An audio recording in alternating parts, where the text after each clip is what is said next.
we was on part 4, if I remember. I'm just trying to find where it is.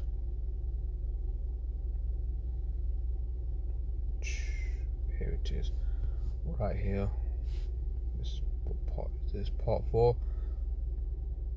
As that Jordan is claiming not to have any knowledge of the term Jordanus Maximus.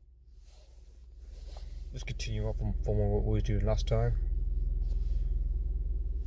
Before I play that video, just give me a mic check so you know. Just say that I'm here, like you can hear me, that my voice isn't low.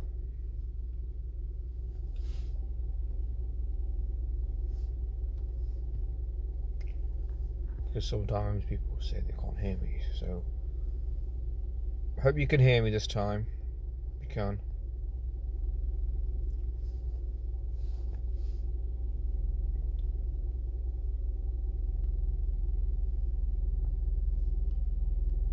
Maximus, at least up until he could get emails from rabbis.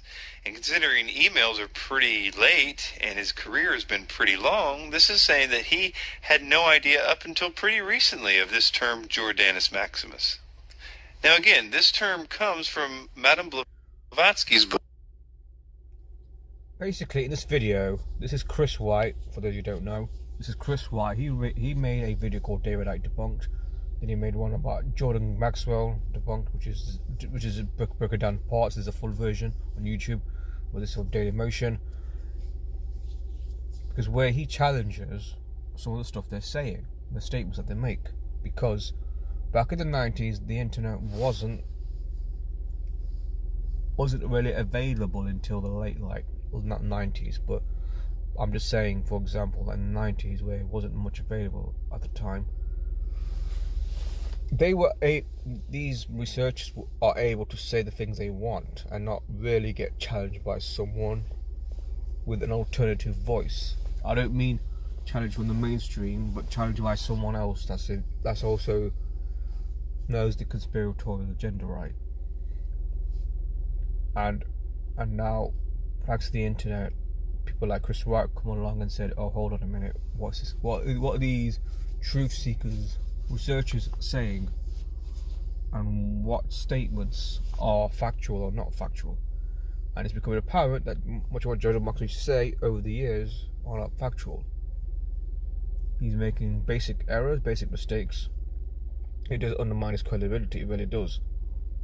Now, you can make a mistake and admit it, but it seems that these guys don't admit anything. They just carry on telling lies, like what Jordan Maxwell's doing. Sounds a bit harsh, but that's what's happening. His book, ISIS Unveiled, Volume 2, Theology. So just wanted to mention, he says he doesn't know that his name Jordan Maxwell comes from Jordanus Maximus, from one of Helena Blavatsky, Russian mystic occultist, possibly Satanist, from her books. Even though he's on the record saying that he's read all the books. Keep that in mind as we listen to this next. Thank you. Yeah. Gentlemen, have you ever heard or read Mrs. Blavatsky? She's... Helena Petrovna Blavatsky? Right. Yes. Yes, I have all of her works. You have? Yes. Well, that's why... Yes.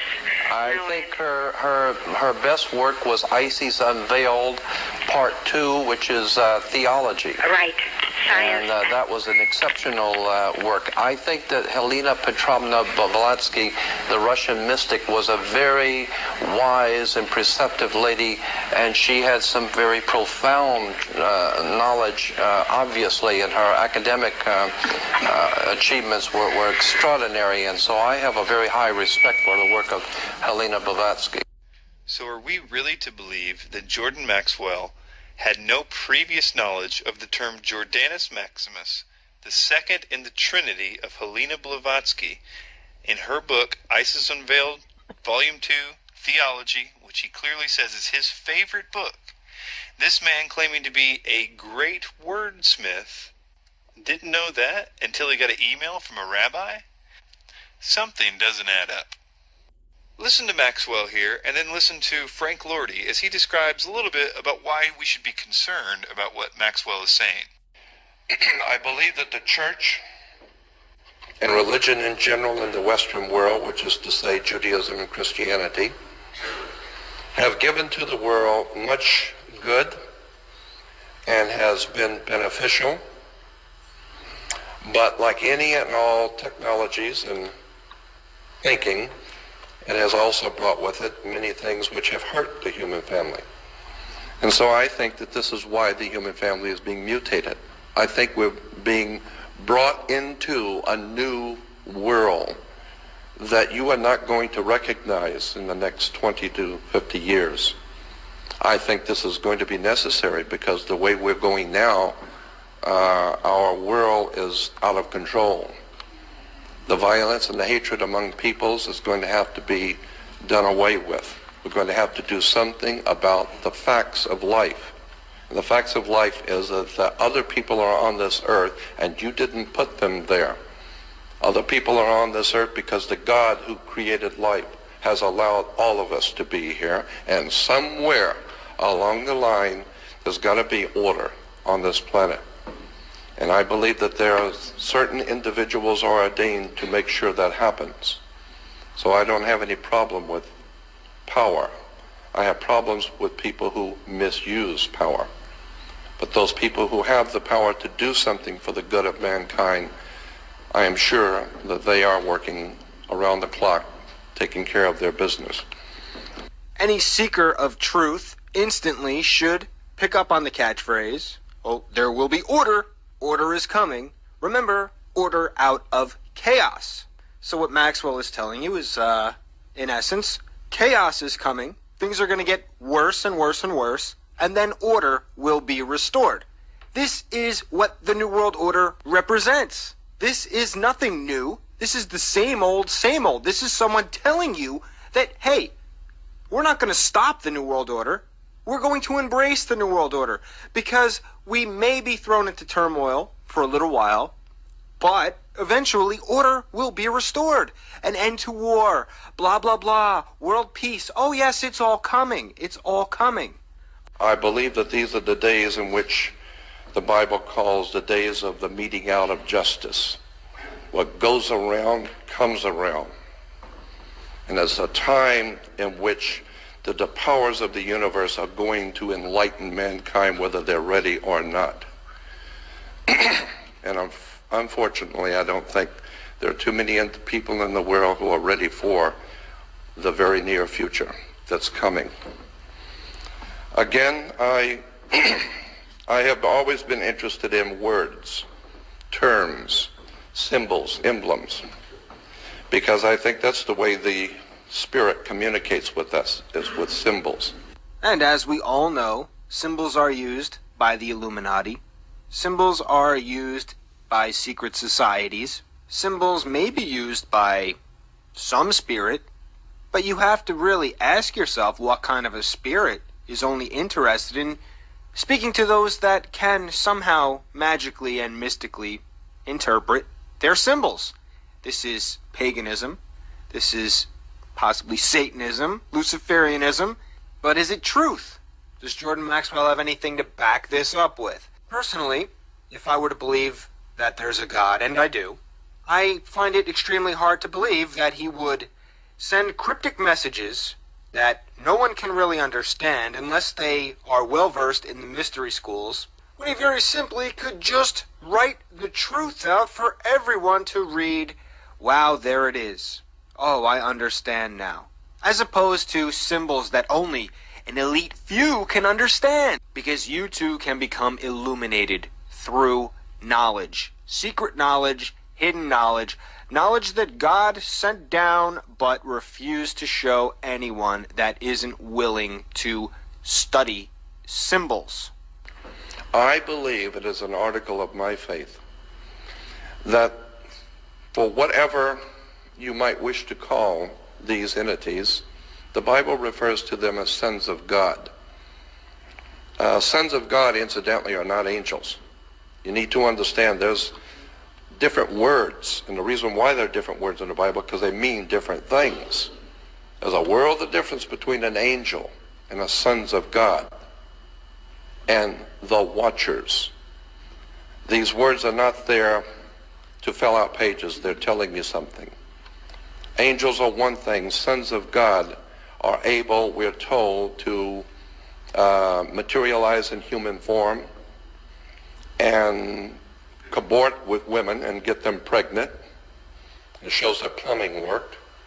And consequently, if they're able to have offspring through women, I cannot imagine a woman being talked into bed by some hideous creature from another world. But I can believe she might be talked into bed by a very handsome, good-looking man who is not human. He just looks human. And you better go back and do your homework. This guy walks through walls.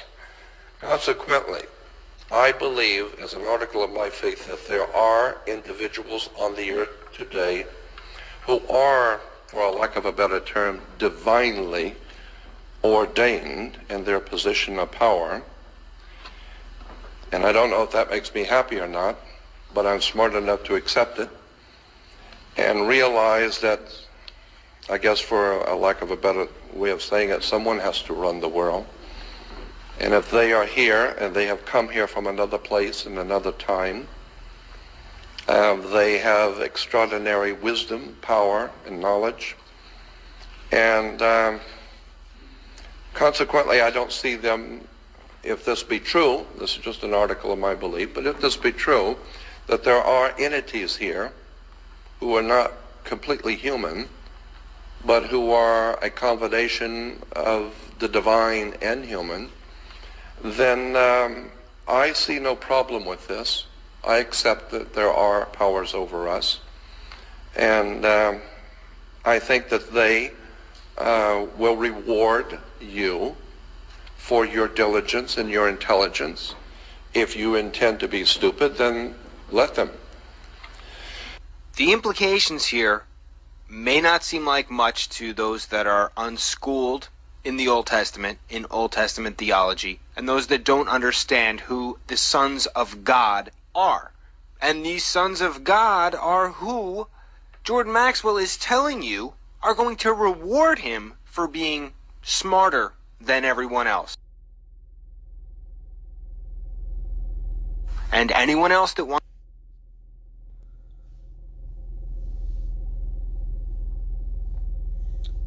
Yeah, hi coffee girl. How you doing? Nice to see you. Yeah, I was just playing a series of videos about Jordan Maxwell, and don't know if you've seen that last, seen the last 5 minutes of that clip. He's basically saying about these people that are running the world right now. He's happy to accept that they are there running things, and he has no problem with it, supposedly. And I thought, on the one hand, he's exposing them. Then on the other hand, he's saying, "Oh, there's these other group of folks that are here too. You know, they are you know, a mixture of divine energy and human." I mean, what do you? Yeah. I'm just curious on your thoughts here. What do you make of what he's saying? I mean, does anyone else? I mean, maybe you understand what he's saying, but there might be people who don't understand what he was saying. It sounds like he's pro New World Order, but a different New World Order. He's against the New World Order of the global elite, but then he's for the other new World Order. I mean, it's a bit strange.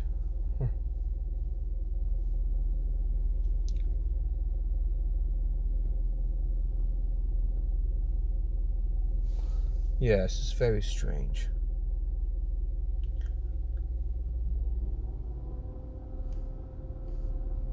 I mean, I even got a decode on his death and how it syncs up to his you know, unofficial mentor, because obviously she was born in the 19th century. There's no way Jordan Maxwell would have met Helena Blavatsky. But I'm just going to show you something. I can. Okay, where is it? I can find it somewhere. Dude. I'm sure I did it. I'm sure I did it. Let me try to find it. Where is it? Come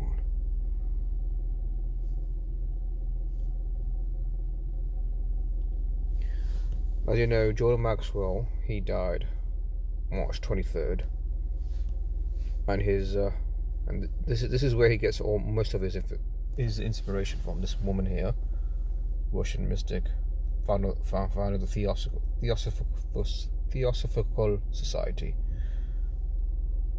born 12th of August, born in Ukraine, ironically, and his death came 7 months, 1 week after Helena Blavatsky's death. Her birthday. 7 months and 1 week. In the gematria, the word Catholic's 1 week. Sorry, the word Catholic is 71.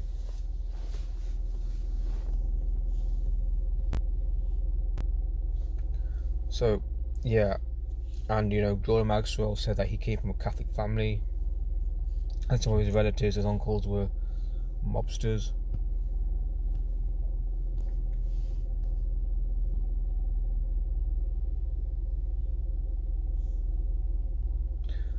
Yes, yeah. He does say that, but then he acts like he's then he says he's happy with the, after saying all that, he's happy with it. I don't understand what he's getting at there. Okay, I'm gonna try to play this one here. It's 9 minutes. Wants to get in on the mystery schools and learn forbidden knowledge, hidden knowledge, occult knowledge, however you want to term it, they will then be rewarded for learning the Illuminati system and language of symbols. Now, I'm not going to get into an entire discussion on the sons of God in the Old Testament, but what I can tell you is this. If you look at Genesis 6, beginning in 6:4, you'll be introduced to the sons of God. These were the mighty men of old, the men of renown. These were fallen angels that came to the earth and had sex with human women, and their offspring were giants. And it's fine with me if you want to laugh at me for believing that such a crazy thing could happen. But at the same time, I want you to consider this. Jordan Maxwell believes not that these were demons that came to the earth. These were just different entities. They were non-human entities that came to the earth and had sex with human women and had very special hybrid offspring. And they rule the world today. And they're going to reward him for being smarter than everybody else. And Maxwell bases this knowledge on the Bible. But his interpretation of the Bible, not what the Bible says. Because it's very clear once you understand what this passage is all about. These watchers or fallen angels came to the earth. They were the sons of God. They mated with human women. They tried to get their bloodline intermixed into the human gene pool in what was an attempt at heading God off at the pass. If they could destroy the gene pool and the purity of the human gene pool before Christ was born, then should Christ be born, he would be born of a demonic / human hybrid offspring. When we read about Noah, we are told Noah was perfect in his generations. Noah. Sorry, if you heard the noise in the background, I was just charging my phone because I don't want it to start losing battery. Wasn't just a nice guy that God saved. Noah's bloodline was pure. Yes, he was a good guy, but he had a pure bloodline. That's why God told him to replenish the earth after the flood. It was because God wanted a pure bloodline reinstated into the world. And a careful reading of Genesis 6 shows that these fallen angels, these watchers, they didn't just do it once, they did it after the flood again. And that's why you had Joshua having to destroy an entire civilization of giants, every man, woman, child. Most people read this and they're appalled by it. It was actually non-human hybrids that were destroyed. And they were destroyed not only because they ate human flesh, not only because they were demonic, but because they had an unpure, unholy bloodline that could corrupt humanity's bloodline so that it would interfere with the Savior, Jesus Christ, being born. That is what the Bible says. Whether or not you want to believe it, I don't care. It's not my fight. It's not my argument with you. But when you have Jordan Maxwell, who's reading the same text I am, and somehow decides these sons of God that he may or may not be happy with, that the fact that they have power here on earth, but they're here nonetheless, and he'll serve them to the best of his ability. Just in case you think Frank is off base here with saying that Maxwell is planning on serving these beings to the best of his ability, watch this clip of Jordan Maxwell detailing his experience with these aliens. And notice that he goes back and basically makes a deal with them and says he will do whatever they want him to do. They will channel through him. And this is later confirmed by a psychic when he told nobody about it, that they listened and agreed that they would use him and channel through him. They even told him they are Pleiadians and that he too is also a Pleiadian and he is here to be their emissary. For those of you familiar with the work of people like Guy Malone, Dr. Michael Heiser, David Flynn, Jim Wilhelmsen, Joe Jordan, Stan Deyo, this experience will be very evident what is at play here and what's happening. Read Michael Heiser's book, The Facade, or check out on Google Video any of the Ancient of Days conference videos. It is crucial to understanding who and what these beings are, because it is my view they are the New World Order. That is why the New World Order is so hard to track down and pinpoint who's behind what. It's because who's really running the show are multidimensional entities. And after a lot of study, I feel they are not from the Pleiades. Okay, so we drive out maybe a mile, if that, and all of a sudden I got a very overwhelming sensation that we've done something wrong. And it was extremely powerful feeling I had that it was very, I have felt this feeling at other times, and I was right. So I said, I don't know what we're doing here, but I'm getting out of here because there's something going on and I feel it and I don't like it. I want to get out of here. And I stopped the car and I backed it up and turned it around. And we were only out of the car more than maybe a minute at the most. And all of a sudden, just north of us, the cloud began to open up in like a little bit of an oval, began to kind of open up. The size that the moon would appear in the nighttime sky. Two white glowing objects came in very slow. They were not flying as such.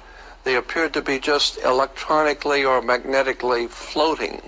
And as they floated overhead, 5 more came in behind them. And at that point, I totally went ballistic. I was absolutely, and I don't mind admitting it, totally frightened, because I have never seen this kind of awesome beauty that radiated fear. But if you are like a child, a small child taken to a zoo and brought up to the cage of a gorilla, the overwhelming fear that grips a child, that's the kind of fear I felt. They began to move over our heads and began to change places as if they were doing some sort of a little routine to show us what they could do. And they radiate, and that's something you need to remember.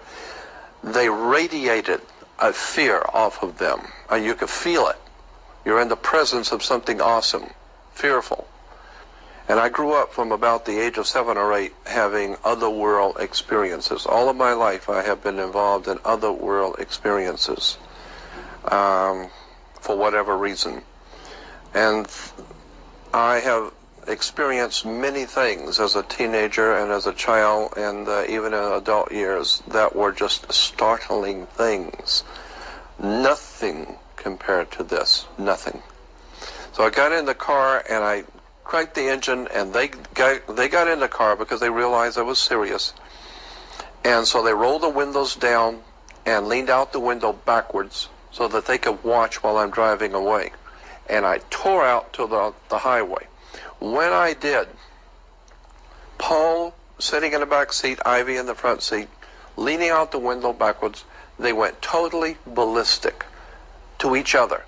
They started screaming uncontrollably to each other, yelling, screaming at the top of their voice at each other. And what was happening is all 7 of these beautiful things came right down over the top of the car, zoom, right down over us. I wasn't seeing. I just saw a couple of them moving around, and they were moving quickly. And I looked out, and I could see them moving around, and I thought, my God, we were in trouble. Now it's not just that we saw them. They know we're here, and they're following us. They were telling me that what the 7 of these disc-shaped things were doing, they would come together in a circle without touching each other, but all of this in a second.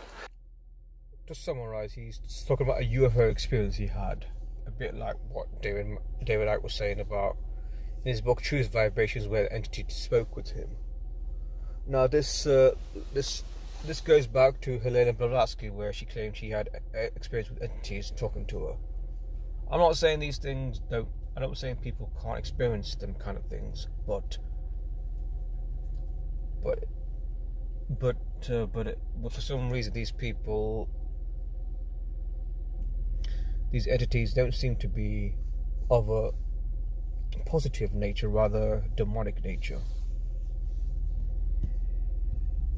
They would come together in a circle and blow out into a 7-pointed star, come together in a circle, blow out into a 7-pointed, back and forth, and they followed us out at 90 miles an hour. They were doing that, following us out just that way, just that quick.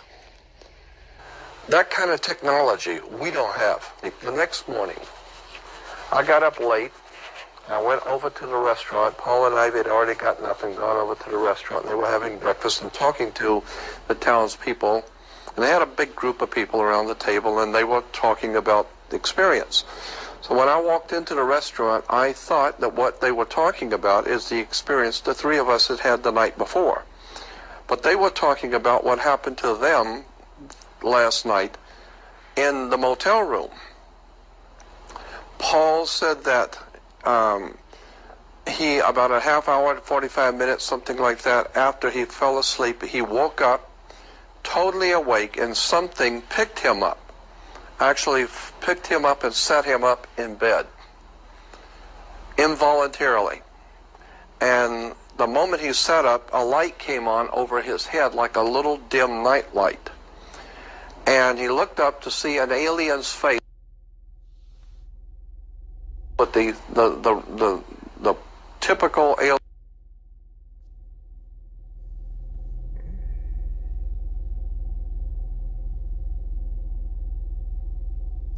Yes, yeah. I'm glad you mentioned that, Coffee Girl. I had to stop that video real quick because I'm gonna end the stream soon. Yes, yeah. What you said about giants. Obviously, I do believe giants exist, of course. I mean, but then what you have now is the UFO phenomenon, and there's that famous video on the plane where this woman is screaming at a gentleman who's supposedly reptilian. But problem with that video could be, staged, or either staged or completely fake, for all we know, right? But the video of the woman, screaming at a guy that's a reptilian. Because what is happening, and what's been happening, right, is that they are mixing two things. They're calling fallen angels demons, reptilians or aliens from outer space, saying that they came from outer space, right? They're from another star system. They do. I mean, why did Hollywood? I mean, it goes back to this guy here. Let me just go to.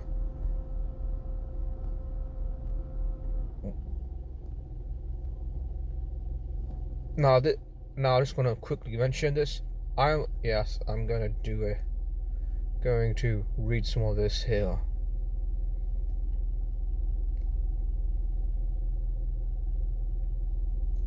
I mean, I'm not gonna read all this, but I'm gonna read it at a later day. I'm just gonna highlight this.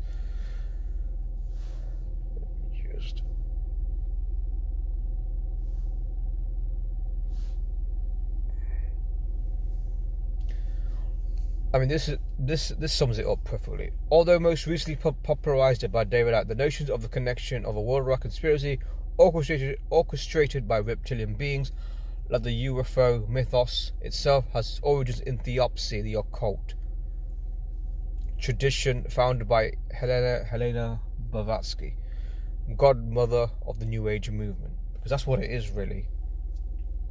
You can have a situation where the so-called satanic New World Order is overthrown and is replaced by the New Age New World Order, the light New World Order. The darkness will go, the darkness will fall, and the light will replace it. But it's really about, it's a bit like what they used to say about the devil, where he deceive you, you know, he'll create a counter against his so-called beast system, which is the light, right?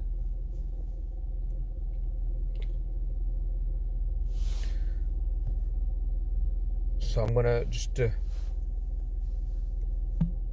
go into Steven Spielberg, because I mean, this guy, he undoubtedly is the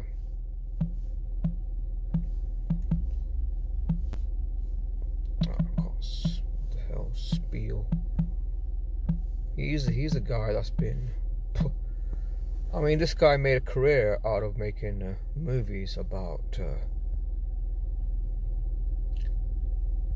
aliens, right? I mean, look, I mean, here's some of his films, yeah? Close Encounters of the Third Kind, E.T.,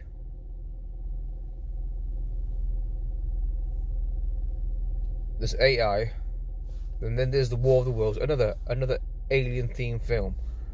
So you look at his look there, yeah. That's his very first UFO film. 19 million and made 300 million in the box office, 306 million in the box office. That was, I mean, think about it. At that time, that would have been considered wow, you know. But now people say it's not a lot of money to make. They say that for now you got to make at least up to 600, 700, 800 million at the box office. They say 300 million is not considered great anymore for making movies, making money in a movie. Yeah, numerous nominations at the Academy Awards. I mean, sorry. What's interesting that they deem this kind of film culturally, historically, or aesthetically significant by the Library of Congress for preservation. Yeah, it's kind of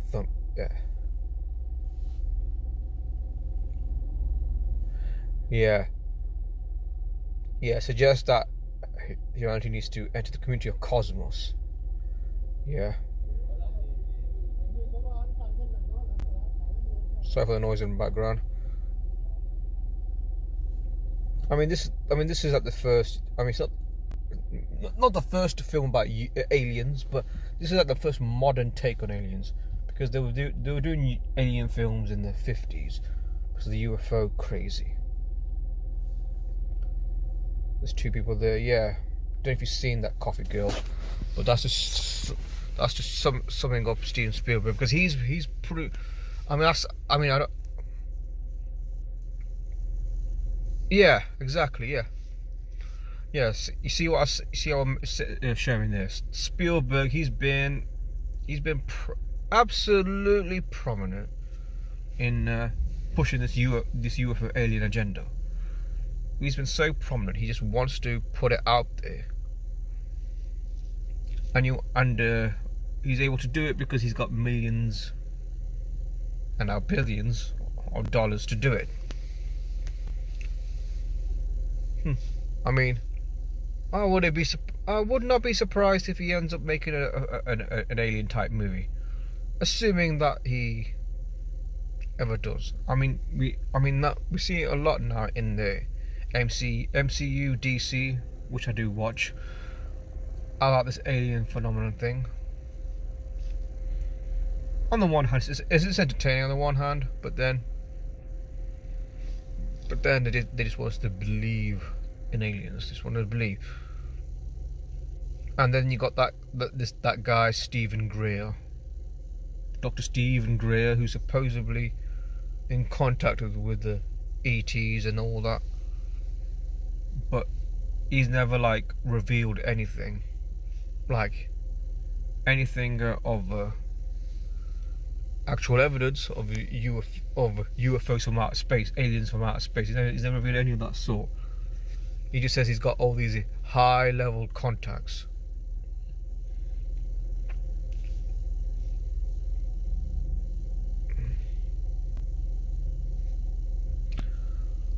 Yeah, I heard someone. I'm not seeing the video. You know, if I'm being honest, I'm not seeing the video. I've just seen like you know, like on Twitter where where people put in the video, yeah, and you got the option of either to play it or just move on to the next tweet. Yeah, I just seen the the like say 1 second of it. I've not seen the whole thing. Flashing as above below symbolism. So yeah. It has to be theatrical. I mean, there's no way to. There's no like other explanation for it except that's theatrical. Because they just want to play this out. I mean, it's really. I mean, we're seeing so many UFO stories in this year so far. It's only July, and we've already seen like maybe, I don't know, what, 50 stories of these or so of these UFO stories. They're really just pushing us to the, you know, maybe false flag alien invasion. That's probably what's going to happen. May happen. So it's a very strange phenomenon happening. Phenomenon as in BS phenomenon happening. And there are also there's people in the truth community that believe in the UFO alien stuff. They believe it, they follow it. I mean, you won't see any UFO channels, alien channels get taken down on YouTube. You won't see. You'll see other channels get taken down. Yeah, false flag alien invasion. Yes, that's right. Okay, I gotta go now. Gotta go to my workplace. Like every good human being, we're all slaves to a system, the debt system and work. Gotta go to my slave ship now. Yeah, thanks for joining me, Coffee Gullet, and anyone else watching. I'll see you guys soon. Well, I hope you want to wrap up the last 2 parts of the Jordan Maxwell expose. See you guys soon.